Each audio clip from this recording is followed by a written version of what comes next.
Well, last week we learned about Jesus working miracles.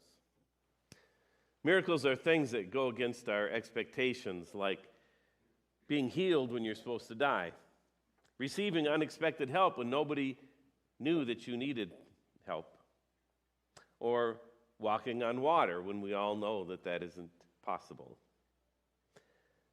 Well, next week's guest preacher has had more than his share of miracles, and I really encourage you to come and listen to what Pastor Sam has to say. But before he was a pastor, Sam was kind of a messed up guy. Started doing drugs way back in 7th grade in northern Minnesota. Eventually, he became a dealer, and he had a unique solution to the problem of supply. I mean, why mess around with trying to get stuff to come up out of Mexico or something when there's a whole lot of drugs right down in the Twin Cities? So he would go down there and he would rob the drug dealers because, like, they're going to report that robbery. Sam was truly messed up. And one day it looked like his life of violence and crime was going to catch up with him. A couple of guys chased him down looking to put an end to him. And as they were catching up, he dropped down under a tree and he reached into his backpack to get his gun that he always kept there. Except what he didn't know was that his mother had found his backpack and had removed the gun and replaced it with a Bible. So now you probably expect me to say, and they fired shots and the Bible stopped it. Or maybe the Bible was this protective magic shield. That's not what happened. That is Hollywood stuff.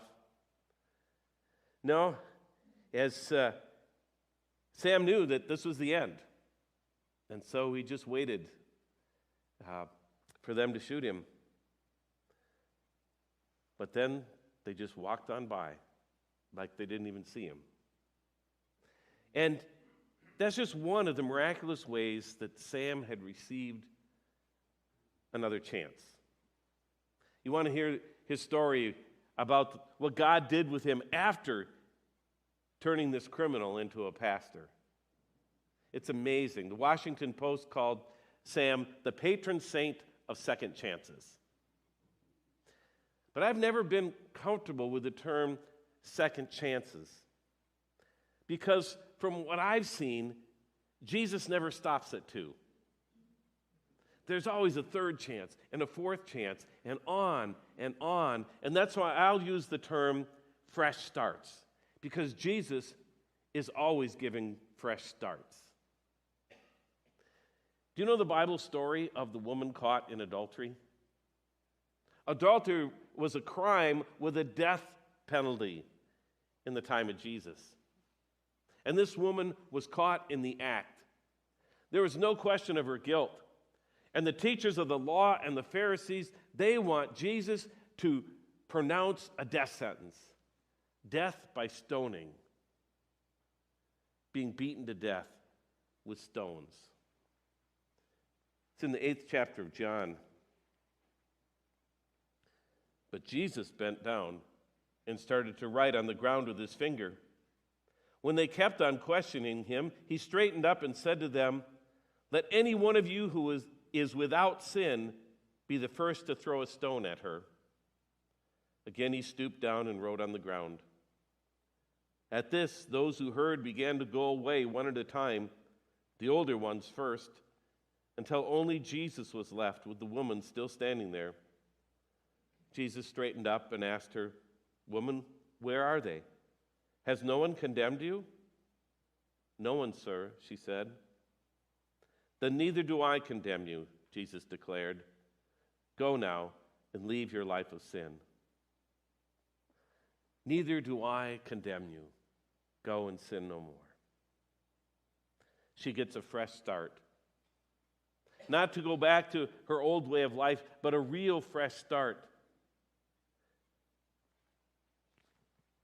Being freed and forgiven. That's a miracle, really. It's not a miracle that Jesus doesn't condemn her. That's grace. And we expect that from Jesus.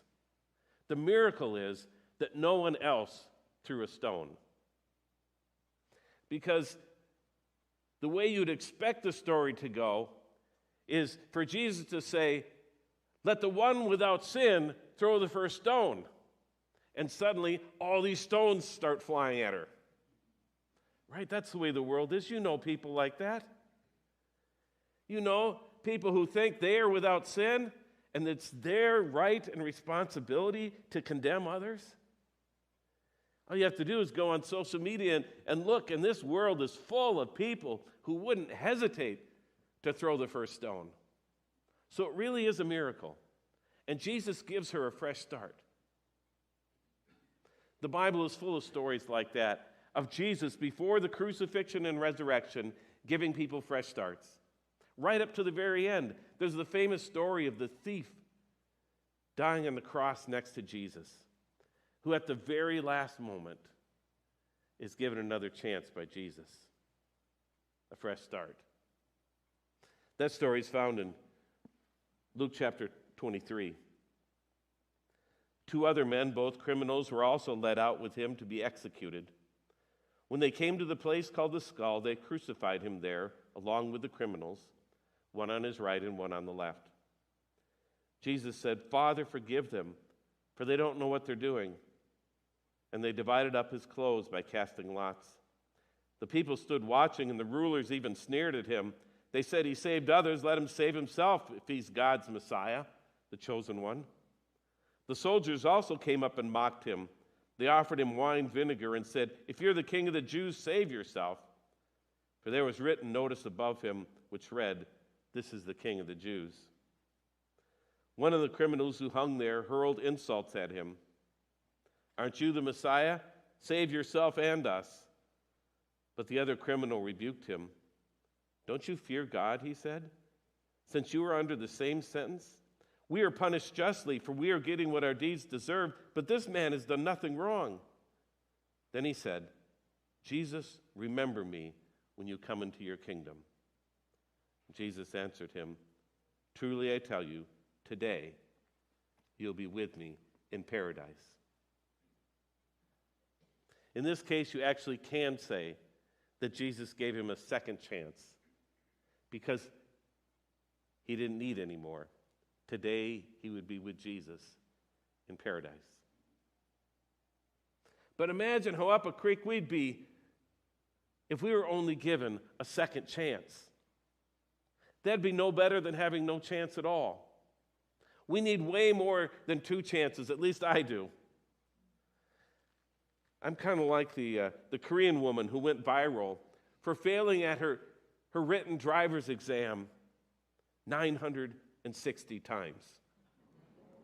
There's no limit on the amount of times that you can take the exam, and so she went back every day for 4 years and failed it every time until the 961st time she aced it. Of course, then she still had to take the driver's part, and that took her another 4 attempts, but she passed that too, and at age 69, she finally got her license. And by that time, the world had taken notice, and Hyundai even put her in a car commercial because she was such an inspiration. She'd finally done it at attempt number 961. You know, we need more than second chances.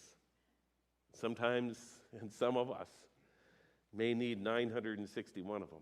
But believe it or not, Jesus gives us that many chances. I know that sometimes it feels like we've let Jesus down so many times that we've run out of chances, that there is no more hope for us. But being a Christian isn't baseball. It's not 3 strikes, you're out.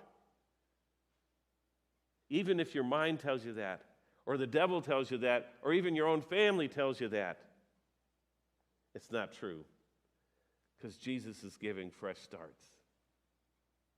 When I was a student pastor in North Carolina, there was a group of families in our area that had a very strange understanding about baptism. and Jesus. None of them would get baptized until they were on their deathbed, because they believed that the only way you could be forgiven of your sins was to be baptized, and if you committed a sin after you were baptized, it was straight to hell for you. And so they would put off getting baptized until the very end. There was not even a second chance for them. But that isn't the Jesus we see in the Bible. Over and over again, Jesus is giving second and third and 961 chances. And he taught us to give that many chances to other people, to follow in his footsteps. Do you remember the Apostle Peter? When he came up to Jesus and he said, "How many times should I forgive my brother who sins against me? I mean, do I have to give him as many as 7 chances?" And Jesus says, "No, not 7. I tell you, but 77 times." It's in Matthew 18. Could also be translated 70 times 7, 490 times. That sounds more like Jesus. Always going above and beyond, offering fresh starts. This spring, we're going through a series of sermons as we look at Jesus after the resurrection. And there aren't many chapters about that time after the resurrection and before he ascends. It's only 40 days long, 7 chapters, 5 books in all. When Jesus died, hope died. But when Jesus rose from the dead, hope wins. Because all those things that he promised and taught us and showed us before the resurrection, he's back doing again after the resurrection. And even more so, and even today. And that includes giving fresh starts. Last week we read about how after the resurrection, Jesus went down to the shore of the Sea of Galilee, and he did the exact same miracle for the fishing disciples that he did on the day that he called them to follow him. It was that boat full of fish, a miracle of fish. And after they had dragged the nets ashore, he invites them to sit down and to have breakfast. And he takes the bread, he does his signature move, and he gives it to them. And the fish too. Well, today we're going to read the rest of the story. What happened after they finished eating? John chapter 21. When they'd finished eating, Jesus said to Simon Peter, "Simon, son of John, do you love me more than these?" "Yes, Lord," he said. "You know that I love you." Jesus said, "Feed my lambs." Again, Jesus said, "Simon, son of John, do you love me?" He answered, "Yes, Lord, you know that I love you." Jesus said, "Take care of my sheep."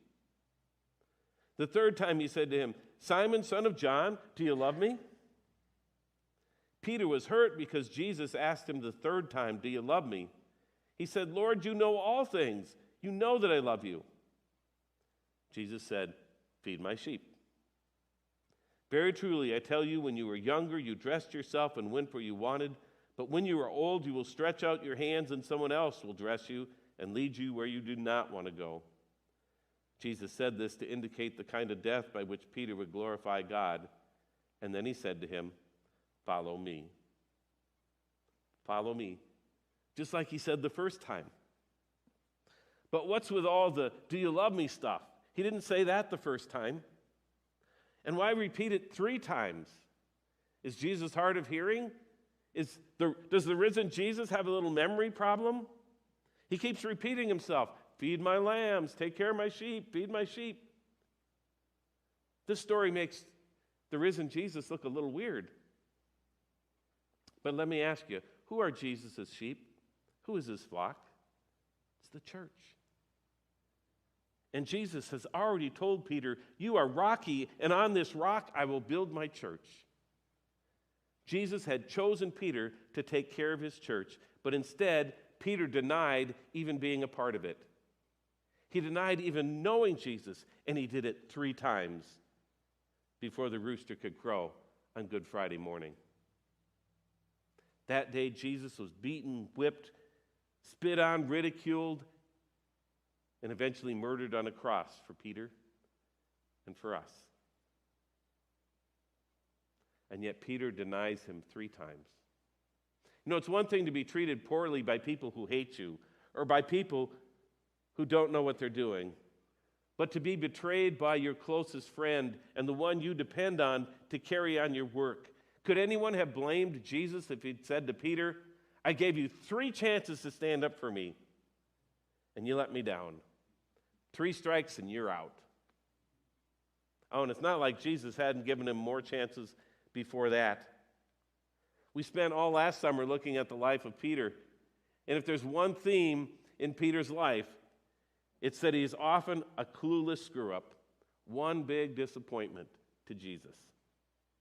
Peter wants to walk on water like Jesus, but then sinks like a rock when the waves get rough. Oh, you have little faith, Jesus tells him, why didn't you trust me? Peter wants to stay on the Mount of Transfiguration and build a shrine when Jesus wants to go back down and help people. Peter wants to stop Jesus from going to the cross, upon which Jesus says to him, get behind me, Satan. Get out of my way, Peter. You don't understand. At Christ's arrest in the Garden of Gethsemane, Peter draws a sword and cuts off the ear of the high priest's servant, and Jesus has to stop him and heal the wounded man. And then on the night when Jesus is put in jail awaiting execution, Peter denies even knowing him 3 times. But that was all before the resurrection. After the resurrection, on the very spot where Jesus first called him, Jesus cooks him breakfast and asks him 3 times, do you love me? 3 times for 3 denials. And then it's another fresh start. Jesus sends him back to do what he was called to do in the first place, to take care of his flock. So what about you? Do you need a second chance? Third chance? A 961st chance? Have you ever wondered if you've run out of chances? Have you ever wondered if Jesus could ever forgive you after all the times that you've let him down? Have you ever wondered if you've wasted all your chances? Well, the answer is no, you haven't. Jesus is always giving fresh chances and restoring hope, even after the resurrection, and especially after the resurrection. It's kind of like an experience that I had at a fair one summer. I love fairs, and already counting the days down to the county fair and to the state fair. I love everything about them except for the rides. I get sick on rides.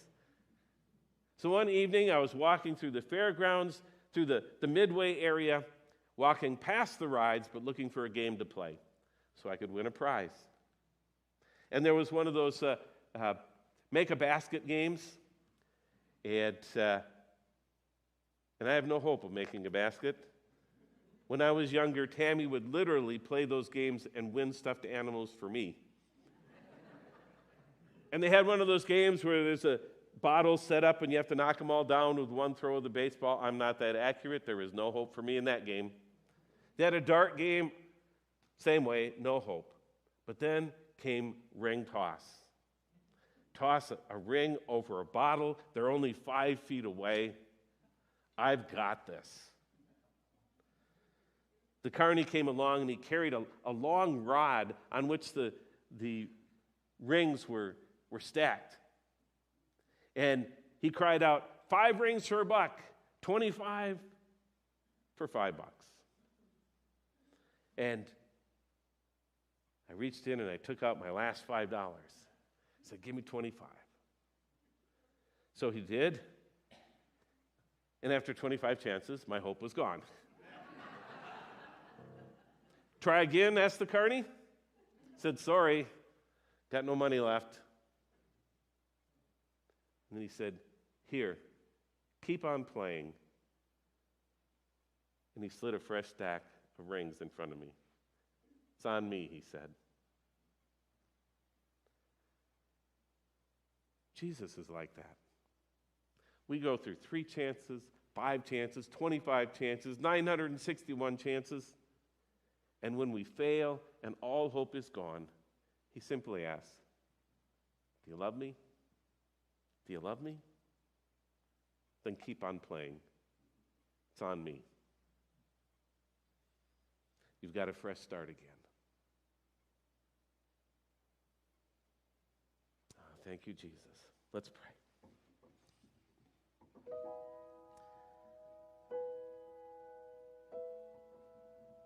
Jesus, every one of us falls somewhere between needing a second chance and needing 900 of them. For some of us, maybe even more.